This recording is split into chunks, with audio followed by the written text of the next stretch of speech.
E hoje nós vamos falar dele, talvez um filme que ninguém lembra, e eu acho uma pena, quer dizer, eu não acho tanta pena assim não, até porque vocês vão entender por quê. Eu estou falando de A Múmia 3, A Tumba do Imperador Dragão, de 2008. A aventura agora é na China Antiga, ou melhor, vem da China Antiga, só que nos dias atuais. Ou melhor, também quase atuais, porque a história se passa alguns anos atrás. Mas você que acompanha essa franquia entendeu o que eu quero dizer. Vamos lá, vamos começar. O filme se passa anos após os eventos anteriores. Rick O'Connell, interpretado por Brendan Fraser, agora vive uma vida mais calma, ou tenta.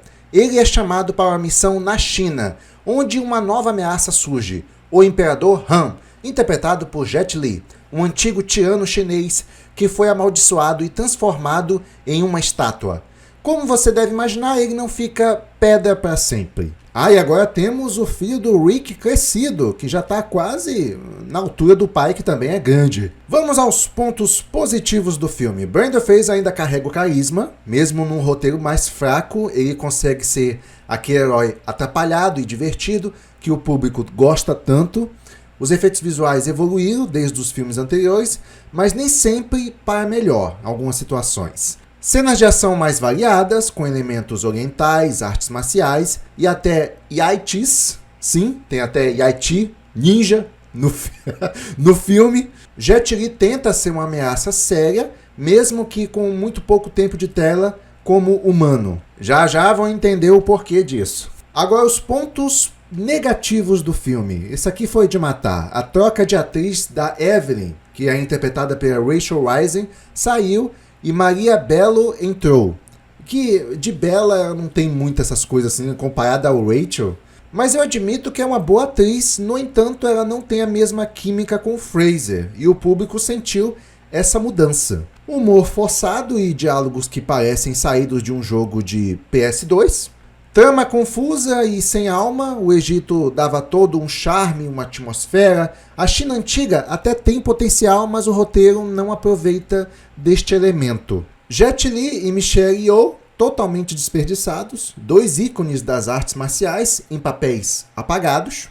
Essa é uma crítica que o pessoal fala, mas eu não concordo muito não. Eu até gostei da participação do Jet Li, pelo menos. Agora a Michelle Yeoh, realmente ela pode ter sido um pouco desperdiçada. Pode não, foi desperdiçada. É uma grande atriz. E agora vamos às curiosidades do filme.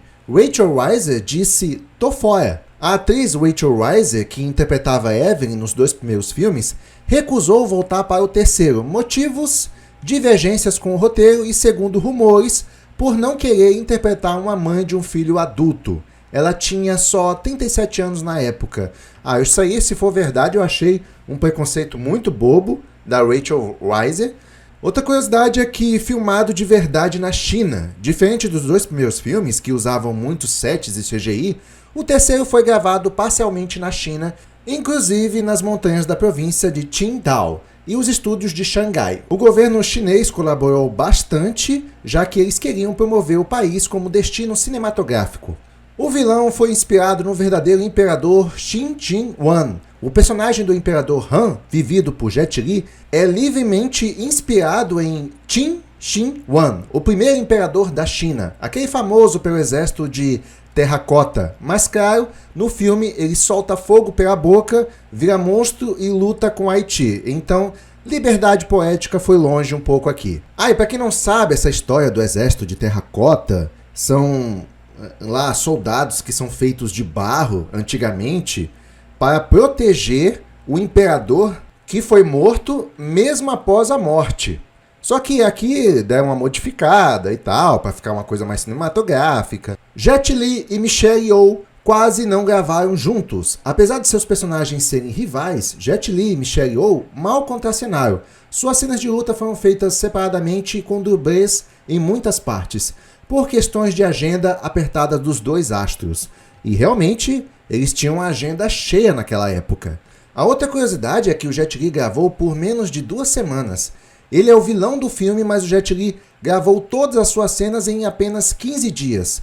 Isso explica porque ele aparece mais como monstro em CGI do que como pessoa real. O resto foi completado com computação gráfica. Sim, tem ITs e eles jogam futebol. Um dos momentos mais aleatórios do filme, 3 ITs aparecem para ajudar os heróis. E um deles literalmente dá um gol de cabeça em um vilão. Até hoje ninguém sabe explicar de onde saiu ou por que estavam ali os ITs. Para quem não sabe, os ITs, né, também conhecido como Homem Abominável das Neves. Eu também achei um pouco forçado, é claro que a série tem alguns momentos de humor, mas aquilo dali realmente foi um pouco inesperado. No entanto, faz parte do universo, né? Vamos dizer assim. Sei lá, você tem que se desconectar um pouquinho para não levar essa cena tão a sério. O filho do Rick quase virou o novo protagonista. A ideia inicial era que Alex O'Connell, filho do protagonista, tomasse a frente da franquia, mas o personagem não caiu nas graças do público e o projeto da continuação com ele foi engavetado. A Universal planejava um 4º filme com múmias da América do Sul. A franquia quase continuou com múmias incas ou maias. Havia planos de levar os personagens para o Peru ou México, enfrentando novas maldições, mas o projeto foi cancelado após a recepção morna do 3º filme. Olha, teria sido legal. Já pensou se eles tivessem passado para o Brasil? Enfrentando a mula sem cabeça, o Saci Pererê daria uma ótima múmia, hein? Porque ele já faz aqueles redemoinhos aí, lembra muito a múmia do primeiro filme.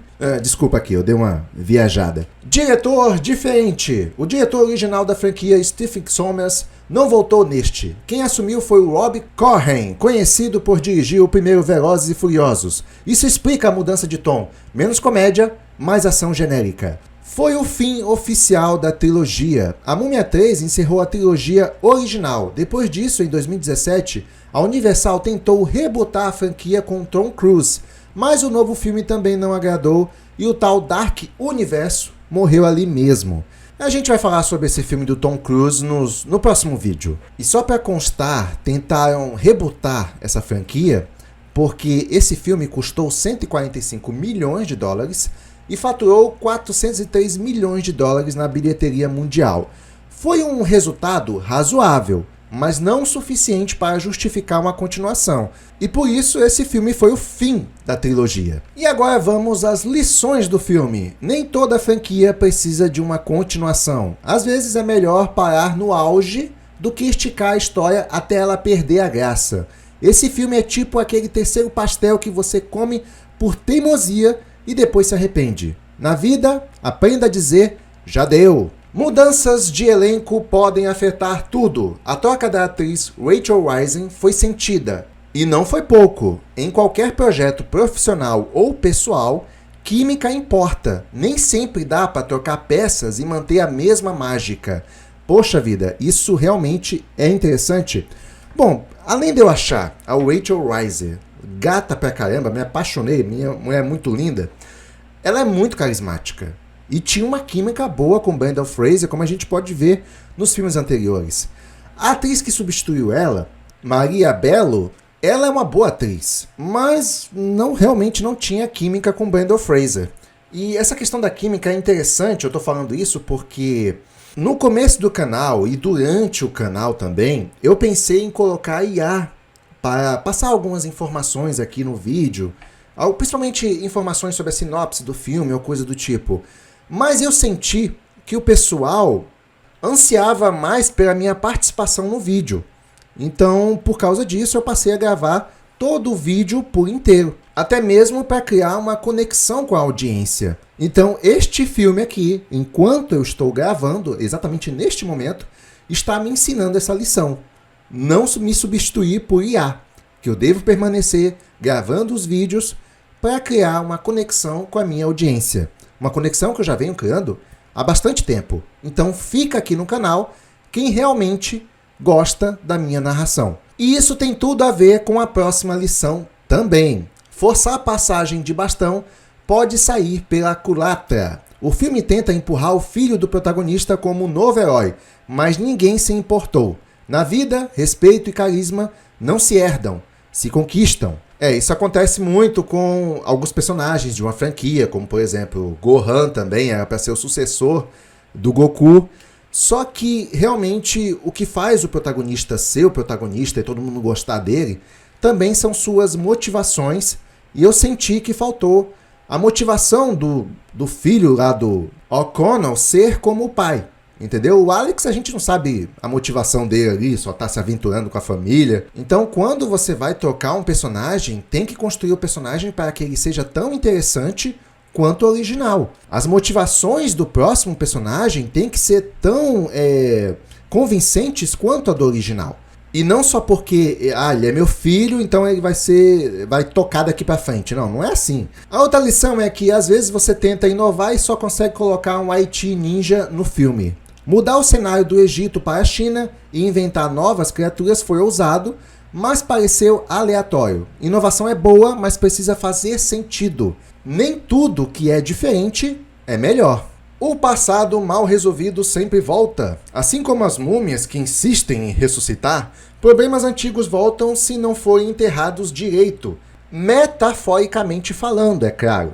Conserte as coisas antes que virem monstros com poderes sobrenaturais. É basicamente isso que o filme ensina. A outra lição é que o público evoluiu, o roteiro precisa acompanhar. O filme ainda seguia a mesma fórmula dos anos 90, mas o público de 2008 já pedia mais profundidade, mais inovação. Em tudo que você faz, adapte-se.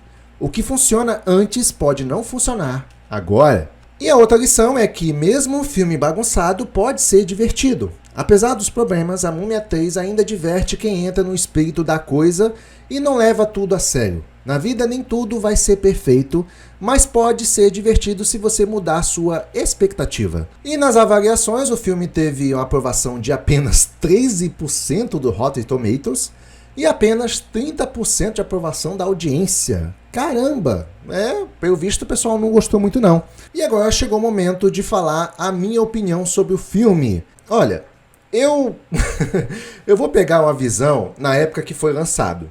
Eu gostei, o filme é frenético, tem bastante ação, tem atores que eu gosto, como o Brendan Fraser e o Jet Li, mas eu senti um pouco também da questão da comédia, deu uma diminuída, ficou realmente focado mais na ação. E nessa parte aí o Jet Li manda muito bem, porque ele já vem de filmes de ação, luta muito bem. E eu gostei muito desse clima da China. Eu só acho que a história puxa um pouco de uma maneira forçada para que nossos aventureiros enfrentem um imperador chinês. Ou melhor, uma múmia do imperador chinês. Parece um pouquinho forçado. Mas, se você for jovem e só quer ver ação, você não vai ligar para isso. Assim como você não vai ligar para muita coisa no filme, tá? Mas eu vou citar aqui os pontos principais que me incomodaram no filme. A troca da atriz, nossa senhora, senti na alma. Que falta a Rachel Weisz faz. E não é só porque ela é muito bonita. Sério, ela é bonita mesmo. Eu acho ela muito linda. Mas é porque ela é muito carismática. Gostei logo da personagem dela no primeiro filme. Deixa eu ver o que mais. Nós temos os Abomináveis Homens da Neve, que aparecem lá do nada. Eu já falei sobre isso. É um pouco forçado, mais uma situação forçada. Mas eu não acho que incomoda tanto, até porque é um universo com criaturas incríveis, né? Vamos dizer assim. Nós temos o romance genérico também do filho do Rick, com a moça lá também. Cara, tem que ter, né? Nessas histórias tem que ter, nem que seja genérico, um romancezinho ali. O filho do Rick tinha que pegar alguém. Pronto, é isso. Mesmo que seja meio forçado. Eu não me incomodo com isso, não. Todo mundo vai ter um caso um dia que foi genérico, não era a pessoa certa e tal. Eu acho que isso não afeta muito a história. O menino tá lá na China mesmo, deixa ele pegar a chinesa que ele quiser, enfim, deixa o menino. Podem não ter química, mas isso é só para mostrar que cada personagem ali teve seu espaço, teve um finalzinho feliz, ficou com alguém, alguma coisa do tipo. E agora temos a tentativa de passar o bastão pro filho, né? O Alex, o O'Connell tenta passar o bastão pro filho. Então, eu tive a impressão que o filme se arrepende disso até o final dele. Porque no final, o Alex, ele enfrenta o imperador chinês lá, lutando, e leva uma coça. E quem substitui o Alex é o pai dele. E o pai dele se garante melhor na luta, tem aquela presença, aquele espírito de guerreiro. Meu amigo, o Brendan Fraser lutando é outra história. Agora, o filho dele não me conquistou nem no carisma, nem no jeito de lutar. E parece que o filme percebe isso no final, sabe? Não. Vamos deixar o Brendan Fraser salvar o dia aqui. Deixa o filho dele lá no canto. E aí, realmente, a luta final é entre o Brendan Fraser e o Imperador. o que eu me senti muito mais aliviado. Eu não queria que aquele garoto genérico salvasse o dia. Ainda bem que isso não aconteceu, eu ia ficar bem chateado, cara. Porque, veja bem, você tem que ter uma construção daquele personagem que você vai passar o bastão pra ele, certo? Ele realmente tem que cair nas graças do público. É tipo Goku e Gohan. Gohan não caiu nas graças do público, apesar de ser filho do Goku, porque o Gohan, pra começo de conversa, nem gostar de lutar, ele gosta. O Gohan não gosta, ele sempre faz birra quando quer lutar, alguma coisa assim. E sempre foi um cara com um perfil totalmente diferente, voltado para os estudos, e por isso ele nunca convenceu como protagonista. Já o Goku tem sede de luta, quer ser o guerreiro mais forte, o mais poderoso de todos. Olha só como o objetivo de um é muito diferente do outro. E aí você tem uma série voltada para a luta, onde o próximo protagonista gosta só de ficar estudando. Aí não dá, né? Então foi esse tipo de desenvolvimento que faltou pro Alex também.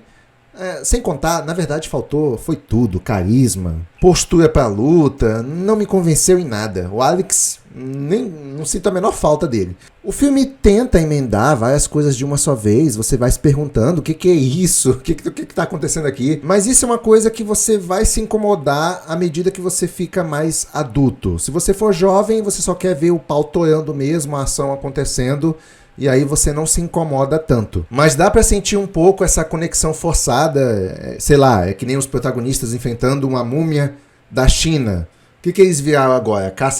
Caça-fantasma de tuba antiga, uma coisa assim? Pode ser que o filme leve pra esse caminho, mas muitas coisas ficam um pouco forçadas. Mas tirando isso, eu acho um filme bem divertido, não tem a grandeza dos filmes anteriores. Na verdade, a franquia foi perdendo o seu charme à medida que foi lançando cada filme, e esse aqui, já deu. Parece que estava esgotando as ideias a ponto deles quererem forçar algumas coisas. Agora eu vou te falar a verdade, eu gostei do filme, eu acho que tanto quanto o segundo. O segundo também tem pontas soltas, e esse aqui só copia um pouco da receita do segundo, um pouco mais forçado, mas eu gosto, sabe, dos dois no mesmo nível. Aliás, no mesmo nível não, porque a coisa que eu senti mesmo foi a falta da Rachel Rising. Isso aí, realmente, pra mim, eu tiro vários pontos só disso. Mas com relação à história e o jeito que ela foi desenvolvida, eu acho muito parecido com o segundo e eu me diverti tanto quanto o segundo, ressaltando mais uma vez, com ressalva da ausência da Rachel Rising, que ela fez realmente muita falta. A Múmia 3 é aquele típico caso de ideia boa no papel, mas execução um tanto duvidosa. Tem seus momentos divertidos e algumas cenas de ação legais, mas perde tudo o que fazia a franquia especial. Charme, humor na medida certa e uma história que te prende. Se fosse um filme isolado, seria só ok, mas como sequência de uma franquia querida, decepciona. E é isso, essa é a minha opinião sobre A Múmia 3. Se gostou, deixa seu like. Também não deixe de comentar aqui embaixo se você ficou saturado de múmias de tubo antigo ou não. Comente aqui para eu saber. Sessão encerrada. E se tudo der certo, até o próximo vídeo. Até lá!